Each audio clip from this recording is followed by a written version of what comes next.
What's going on, family? Welcome to another episode of Financial Freedom. I am your host and accompaniment on this journey, Derek Brown. Look, 'tis the season to be thankful, so happy holidays for you seasons. Greetings and all that good stuff.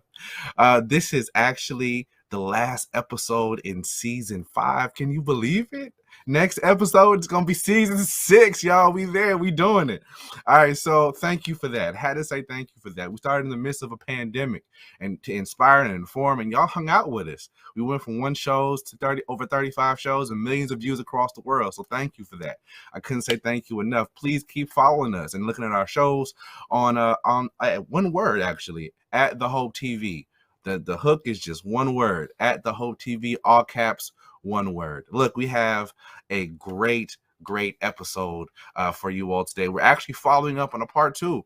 Last week we had 2 phenomenal people on the show. One of them is my co-host, the other one is my guest, but I sneak in some questions for both of them. No, but so check it out. We have Miss Paula Watts. She is multi-millionaire, has been doing this thing for a long time, and now she's turned back around to help teach other people how they can do it as well. She is the CEO of GPI, Government Procurement Innovators. She has trained over 350 individuals since opening her business in 2015. She has gotten millions of dollars in SBA dollars for development programs. She's a former business opportunity specialist. She's mentored other businesses. She's conducted over 800 seminars for over 10,000 businesses. She just wrote a book, but I'm gonna let her tell you about that one, because it's a nice little title she got on there. But my co-host, it is also phenomenal. I'm running out of moisture. This is how good this stuff is. Look, she is a preacher extraordinaire. She is also an author of a book. She is also the executive pastor. She's also going through a PhD program. She's also a winning woman and successful woman in her own right. Ladies and gentlemen, please welcome both Paula Watts and my co-host, Pastor Jennifer Carner. Good evening. I'm so glad to be hanging out with you, Derek, on the Financial Freedom Show on Hope TV, man. Thank you for having me. Very welcome. And thank you, Derek, for having me back. I appreciate you all always thinking of me and having me participate with your members and audience. Well, look, if you're going to keep on giving us that good stuff, we got to make sure we get a little bit more from every now and then. So, shameless plug time. Ms. Watts, tell me about this book. I'm releasing a book December 18th entitled That's Crazy, Recognize Crazy and Run. And primarily it is about some of my challenges, survival, success, faith, as I ran that first business in the 90s. So hopefully it's going to impact, empower, and teach others that you're not alone. We're all in this together. I like it. Pastor Carner, why don't you tell us a little bit about this book right here that I have gifted to people and have one myself? Tell us about 31 Days of Winning. Well, thank you, first of all, for supporting Winning Women. 31 Days of Winning is really about recovering from hard things, because no matter how much money you have or how much education you have, everybody goes through something. And so 31 Days of Winning, it's basically 31 affirmations or devotionals that I wrote to get myself out of my own depression, out of my own feelings of defeat. And so my hope is that when you read it, it helps you to kind of get your energy up, get your motivation up if you're enduring something that's hard. I love it. It sounds like your books actually complement each other. Yes. Did you tell us the title of your book, Ms. Watts? What was the title of your book? That's Crazy, Recognize Crazy. And the reason I entitled it is because a lot of times we're in situations where you'll say, well, that's crazy. And you don't know how you ended up in that situation. And so for Right. me, I had to evaluate the relationships I was involving myself in, Mhm. because sometimes people with their issues bring Mhm. the combination, it doesn't work. Because I have Right. my own issue and you bringing your Mhm. issues together, it Sure doesn't do. work. So I need to understand Mhm. what works and not pull and get caught up in other people's madness. Mm, mm. So let's start there. Let's start right there. So there are many times we talk about running a business, and a lot of people think about the numbers. They think about the money. They think about the stuff that we can manually track, right? But a lot of people don't think about the intangibles. And as a Black woman in the '90s who would eventually become a multimillionaire, what were some of the intangibles that you had to grow and mature in order to create this kind of financial freedom that you have now? And what aspects, can you repeat that? When you're So, referencing tangibles, give me an example what you're looking for. got you. So when I think of a business owner, right, I think of long nights, early mornings. I think of, having to be the first one at the business and the last one to leave, perhaps. I think of dealing with the math of it. I think of managing the money, but I don't think a lot of us think of the internal fortitude, like the ability to get up and do things, the emotional quotient, the what those things that push you to keep doing this. So I'm wondering what intangible, perhaps emotional assets, spiritual assets, intellectual assets you developed over this time that allowed you to become a multimillionaire. Because there are some things in your head that have nothing to do with that paperwork. I am convinced that you have learned some things that no one can sell or put on a piece of paper. There is some intangible stuff that Uh, you uh, matured at the time to be this person. well, I say again, it was a process. And again, I say often, we as Christians will say we walk by faith, but when the faith is tested, do we really do we really believe that God is going to carry you through that situation? And for me, it was still understanding that He had my back, regardless when I was doubting, when I didn't want to be here. I went through severe depression after I closed that Mhm. business. And the reason I went through the depression, because I knew at 25, God had already told me that I was going to own a business Okay. and I was going to be a leader of His people and a steward of His money. And Okay. so by 35, I won my first $1 million contract. By 40, I was a millionaire. By 45, I Wow. closed the business. And so for me, I felt I had failed God, Wow. that I had failed Him, and I was ashamed. So that was part of my depression, Wow. um, and understanding that God carried me through that for this purpose and His purpose. And Right. so often depression will make you think it's your fault. Um, Right. Everybody's they don't understand, Mm. and when you're dealing with depression, and I think a lot of Black women and men, as a Mm. culture, we don't talk about it. We just put the Right. face on, and Right. really even in church, I'm just doing just fine, and we train I'm blessed and ourselves. highly favored. Right. We train ourselves, and that's not healthy. Right. And we've got to find ways. And again, I'm a advocate of therapy, someone Mm. else that can help you walk through this process, because it's hard to do it by yourself. So here's what's so interesting. It sounds like you turned right around and became what you needed while you were going through that process. Because you've turned around and began to mentor other businesses. You've turned around and began to help other people kind of see their way through that journey. Did you find that when you started that first business and you had to close it down, you get into that depression, were there a lot of people there to support you, or was it just you and God? Did you feel like you were supported by the community? I had a circle of sister friends that, again, when they saw that I couldn't get out of the bed, they was praying for me. And Mm-hmm. because when you get in that state, you don't even know what to pray. But Gotcha. for me, to help me was to do something positive. Okay. So again, when I closed that first business, I had $400,000 of debt on my back. And I didn't know what my next life was going to be. I was there for 10 years.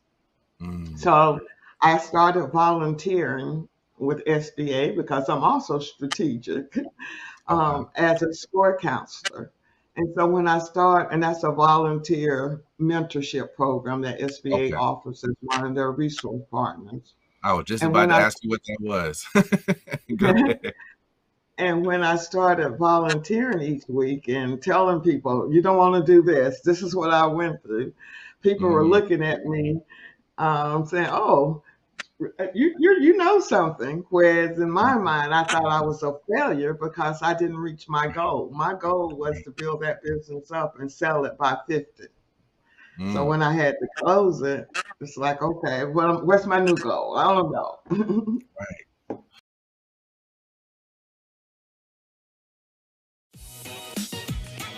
What's up, y'all? It's your boy Jermaine Dolly, Mr. Hello Dolly himself. And guess what? You're tuned in to Tea and Worship with my homies, Mignon and Corey. Keep it locked, y'all.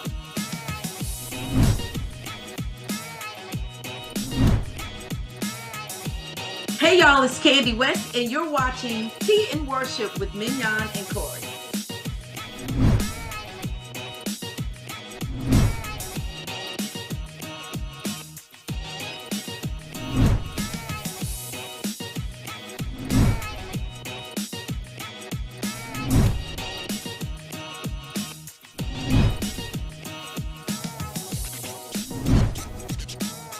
It's your boy James Fortune, and you are watching my favorite news show, Tea and Worship, with my sis Mignon and Corey.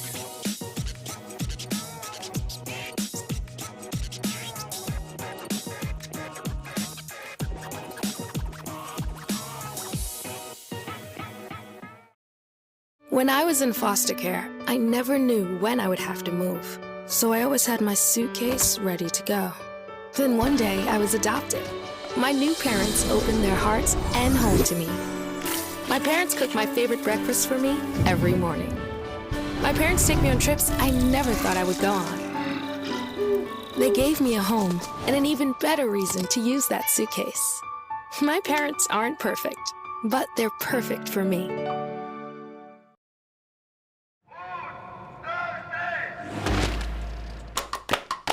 As far as actually being a part of the fraternity versus wanting to be in the fraternity, would you say that your outlook on your environment is different? Actually being in the organization now, you're exposed to everything. This is the most serious thing that I have ever been a part of. When we say this is a serious matter, we are not playing.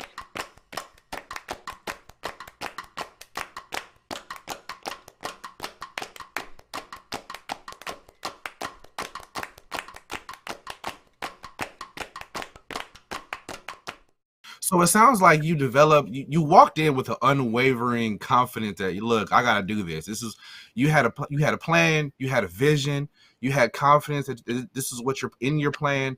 But then you also had faith in God that God was going to have your back. It sounds like even when you dropped off that cliff into depression, you still had someone there who was gonna a circle, a sister circle as you called it, to have your back, to be able to, pray with you and talk you out of bed and keep pushing you. And those, I think, are the intangibles that a lot of us don't think about. Because oftentimes when we get a vision, and some of us, I got friends who are entrepreneurs, and when I tell you, you can't tell them nothing. They're gone. Like they just go. And sometimes I realize that they don't let anybody keep up with them. We're walking, they running. So we're like, yeah, and then when we do catch them, it's because they slowed down a little bit, And, and and, and for me, excuse me, and for me, it felt like you, when you're at that level, I had again 40 employees, you got a family, people depending on you. Um, And for me, it was a relief to get rid of the wealth Mm, because at the same time, I went through a divorce. wow. So I went through terminating the partner, a divorce, having to move 16 times because I was Wow. having to get rid of all of my assets, not knowing where I was going to lay my head. Wow. And really not necessarily have the foundation, I would say, of most Black people growing up with the church because my background was in Catholicism and they don't necessarily teach you biblical scriptures in the same way they do in other churches. Mm, So um, I just believed in God. I just kept hearing his voice. Just keep moving. It's not about you. And not let the depression keep saying you're a failure. Nobody, what do you know? And right. those are the thoughts that you have to always battle with and make sure you don't stay on that other side because that cave is not good. I believe you. It's Pastor Connor, did you have something? Yes, can I jump in there? Please do. So I agree with my co-host. Paula, you have such a wealth of like wisdom and so much that you can share. I want to kind of focus in on some of your counseling work with SBA. You probably have seen it all. So my question for you is, what can we say for that woman who's watching, whose business folded due to the pandemic, who was in a position like you where they had to close? What are some steps maybe, or maybe one step that you can give that woman who's watching, who's saying, I've lost everything. What can I do to get back on my feet? That's a good question. Understand the lesson. Every failure, there's a lesson. Mm, And I would not trade the lessons because those lessons make you stronger. And if you have the vision, if God placed that vision in you, He's got something else for you. And every experience you've gone through is for whatever steps He's already ordered for you. Once you understand that your steps are already ordered and stop trying to fight what your steps are or what you thought it should be or when it should be, then you're in a mhm, better position. You're not stressed.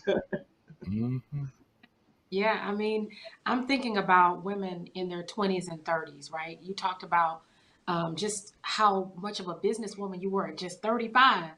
So, what are some things that women can do in their 20s and 30s, right? So that their 40s, 50s, and 60s can be a better time and a less stressful time financially for them.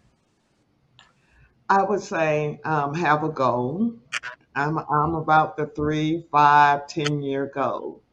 So for mhm, me at 25, my goal was at 30. I wanted to make 30,000. This was back in the 80s and 90s, so that for me that was a lot of money. So it was setting those instrumental goals. Again, I knew my goal in the end was I wanted to own my own business. So I never stayed with any company no more than 3 years. So mhm, each company, I looked at it as a job for my end goal that I would apply to my own business because I wanted to control my own destiny.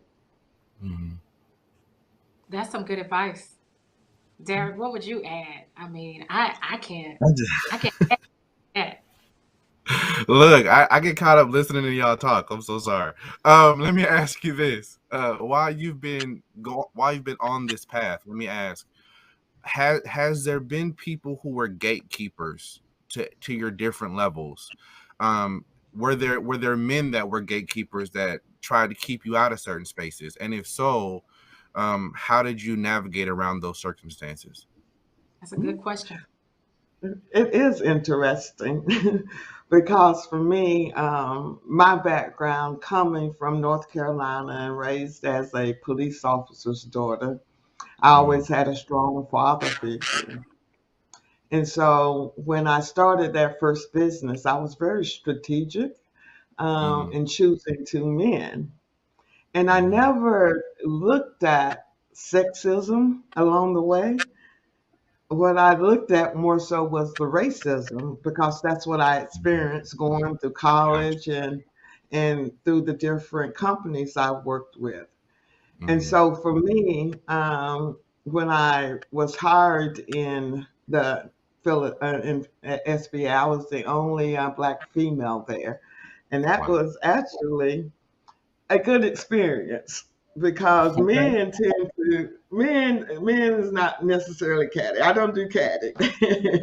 Men tell you exactly what they need and keep it moving. Whereas Mhm. working with sometimes women, we're emotional. We got to bring people in to bring on our side, and it was understanding the game. It still goes back to our emotions. We have to remove the emotions in how we interact with each other and how we interact in business.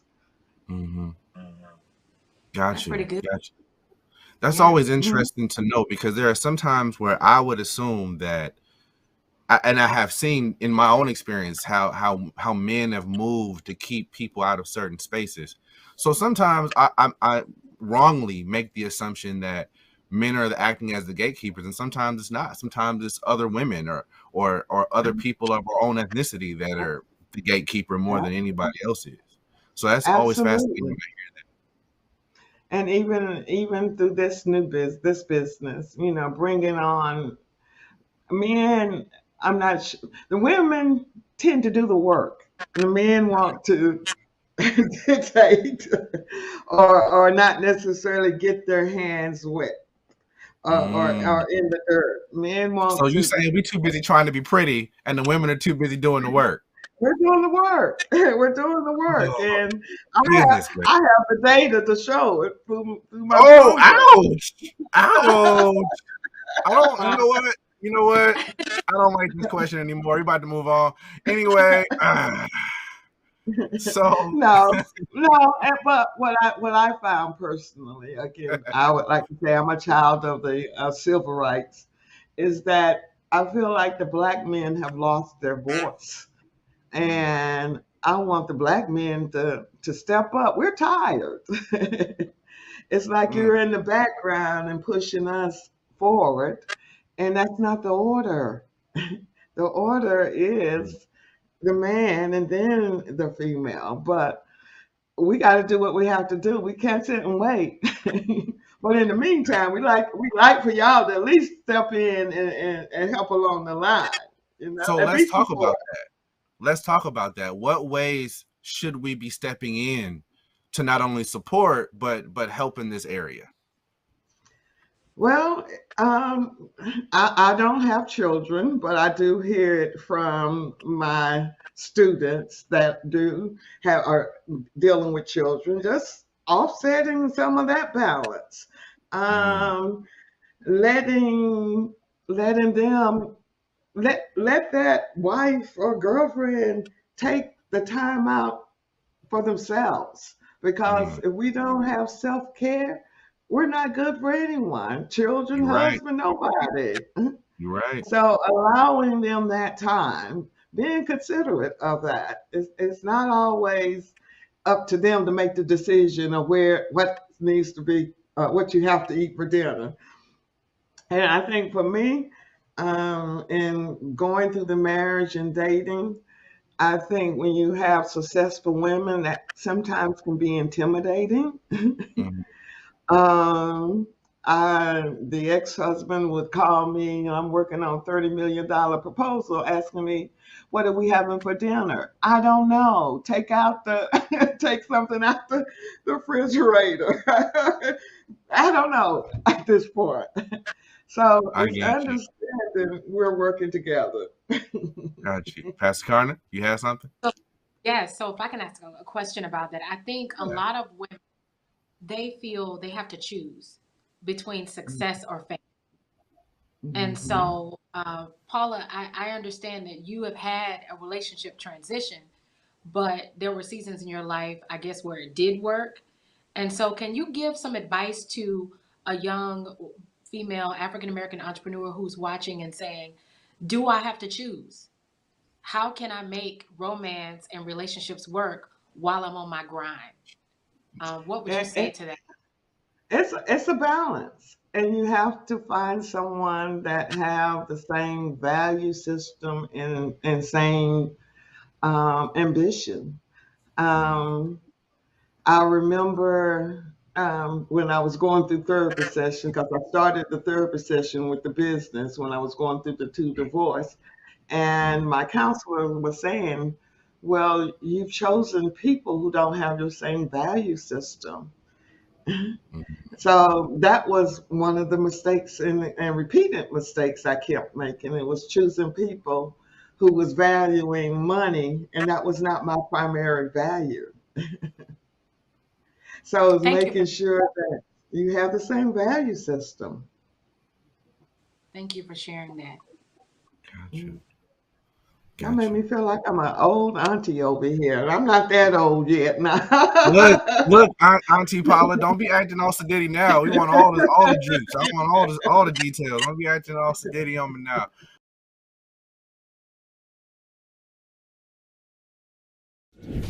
Well, look, you might not be popular, but my favorite character is Celestial because So one of the quotes that I wrote down in the book that kind of stood out to me was, "Love is the enemy of sound judgment." She seemed like a very needy woman. And I can't even respect Andre, because how do you prey on your friend's wife while he's incarcerated? Like, I just can't get with that. And maybe I got too invested in the book, that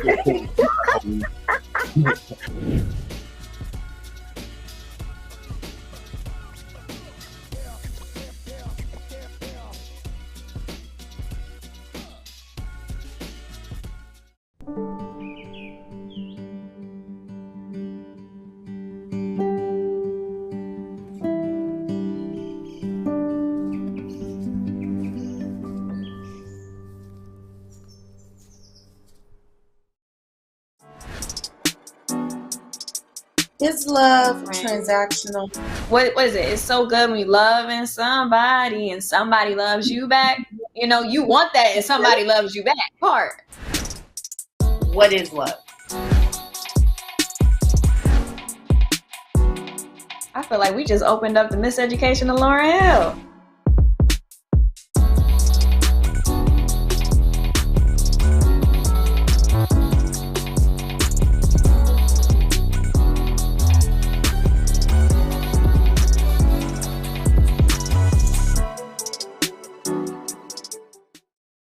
So that gets into this idea of mentorship, right? That gets into this idea of being able to have someone that would help you kind of understand what's happening. So how does a woman, especially a woman looking for success, position herself to be mentored and find a good mentor? Good question. Joining organizations, joining associations, joining even within the church. Again, create a circle of like minds. Everybody's, I think as a whole, and I'm number one people pleaser. I think women tend to be people pleasers, and we invite people into our circle that should not necessarily be in our circle because we're trying to people please. And that's why I wrote That's Crazy, Recognize Crazy and Run, because I was people pleasing with people that weren't of like minds. So it's key that you find like minds. So how do you know what a like mind is? And I'm being real basic here because I want to kind of understand. I want people to understand when you say like-minded. If I'm an entrepreneur and I'm trying to go a particular direction, does everybody have to be the same kind of entrepreneur and go in the same direction as me? What does it mean to have like-minded people? For me, that would be my preference, because or finding someone that's smarter than me. If that's where my goal is, I need to surround myself with people who've been there and understand that. And for me, that was one of the reasons I created GPI, because being a CEO and at that level, it's very lonely because you have nobody to talk to. No one understands what it means to meet pay. You have payroll coming up. You're not quite sure how you're going to meet payroll. So it's finding other business owners who understand your pain and that you can talk with them, because it is lonely at the top. Mm, mm. And I'm curious, and this is one thing that just popped up as you were talking. As being a Black woman at the top, were there any places where your Blackness became an issue for other people, or you felt like it was being used against you at all, especially as a Black woman? And how did you navigate that? Because right now I'm still hearing different kinds of stories, and it's more covert, but it's still there. So when did you have to learn how to navigate those circles with your Blackness? That really is part of the journey of That's Crazy. Most of my supervisors were white female. Okay. And I am 5'10". So as a whole, coming in, you're intimidating by your height. Gotcha. But I had to learn early on, I would never let them see me cry or angry, regardless of what they were throwing at me. If it meant for me to keep that fake smile and go outside and cry my eyes out and come back in, it's Right. never let them see me in that position. Mhm. So it's toughen up. Okay. So never let them see you sweat. No, absolutely not. Absolutely not. Absolutely not. And understanding that at that point in time in my career, I needed their knowledge. So I had, again, one of the companies, again, the one where I was fired and hired and they cut my salary, as I discussed the last time. I knew I needed their knowledge for my business. So again, I looked at every job as a school. What am I getting from that job? And every job that I took, I made sure that I was the best. So whenever I left, there was a gap. There was a gap. Even starting out as a Xerox person in the meeting planning. That was my job. I had to make copies, but I was the best copier they had in that company. Come on now. So when I left, it was a hole. It was a vacuum when you left. Absolutely. And that's how I left every place. Okay. So you went into that situation understanding you needed their information. You never let them see you sweat. And then after that, you became the best at that position. Yes, but at that point, that's what motivated me to start my first business. Was because, again, they cut my salary. And again, I studied operations. So I saw their weakness and capitalized on it. So I had to become best friends with them so they could hire the company that I found for them that would hire me so that I could make my money back.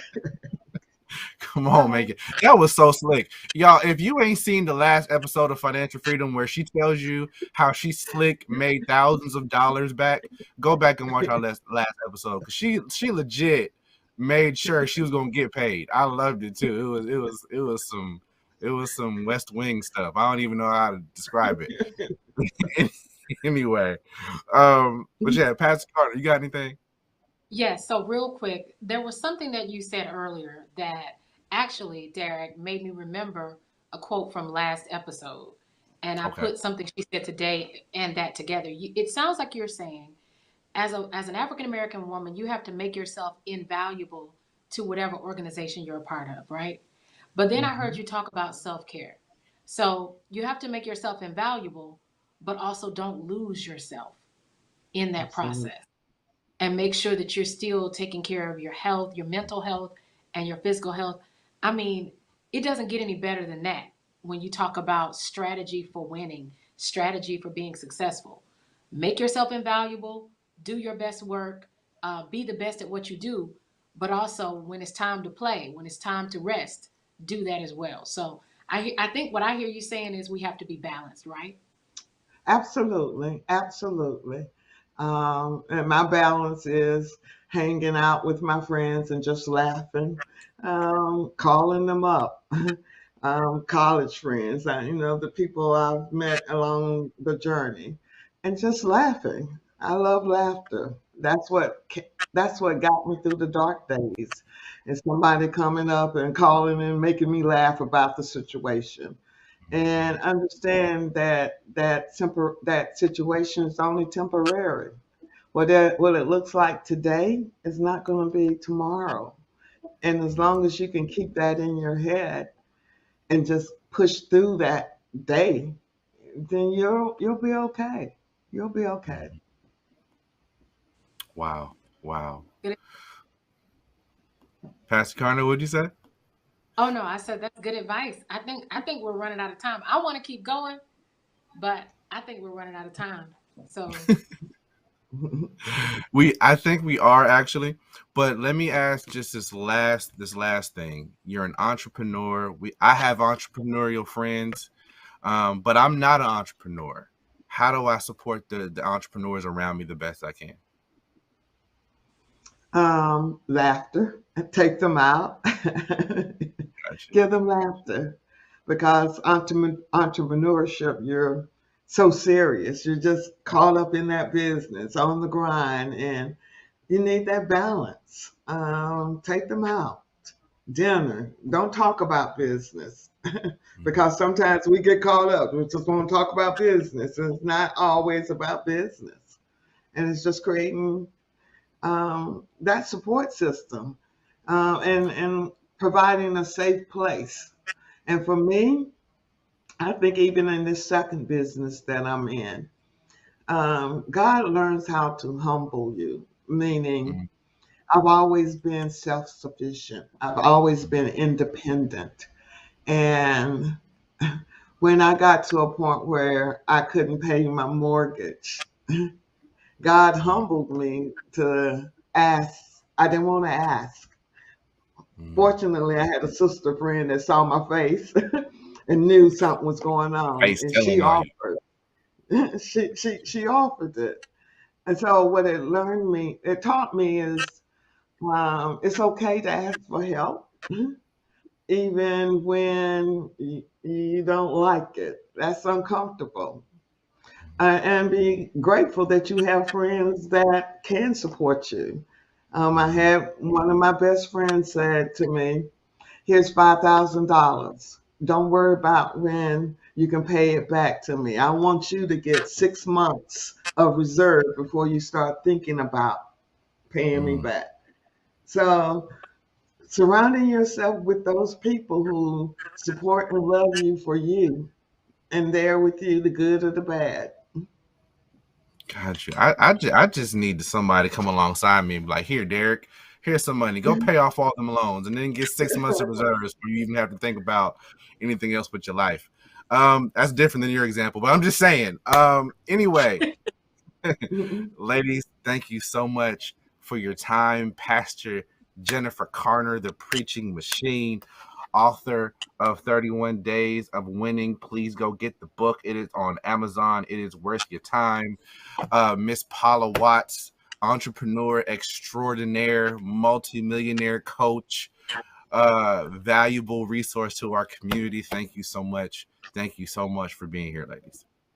Can I give one more thing I like to put out there, because this is incredible. Yeah, go ahead. The SBA Economic Injury Disaster Loan. Okay. If you've been in business and have tax returns for 2019, it is key and critical that you go to SBA.gov and apply for that loan. That's the cheapest way that you're ever going to get any type of financing, even if you have bad credit. Your minimum credit score has to be 570. This is the way that we begin to generate generational wealth. That program will end December 31st. So again, if you have an existing business, or even if you're 1099, you're a barber, a cosmetologist, or just a solo, you can apply for that loan. And that's the only way I see us being able to change the generation because they're giving out a whole lot of money, believe me. Look here, you should have said this earlier. We about to leave. I'm mad at you now. We should have talked about the seat. I'm mad. Ladies and gentlemen, Paula Wise dropping jewels until the end of the show. So okay, that's what she's doing. How to Recognize Crazy and Run is the name of your book. When's that dropping? December 18th. And I have a website, recognizecrazy.com. Gotcha. Ladies and gentlemen, thank you for tuning in to Financial Freedom. It has been a pleasure. Again, happy holidays. Thank you for hanging with us. We're going to be on season 6 the next time you see us. Ladies and gentlemen, like I always say, be safe out there.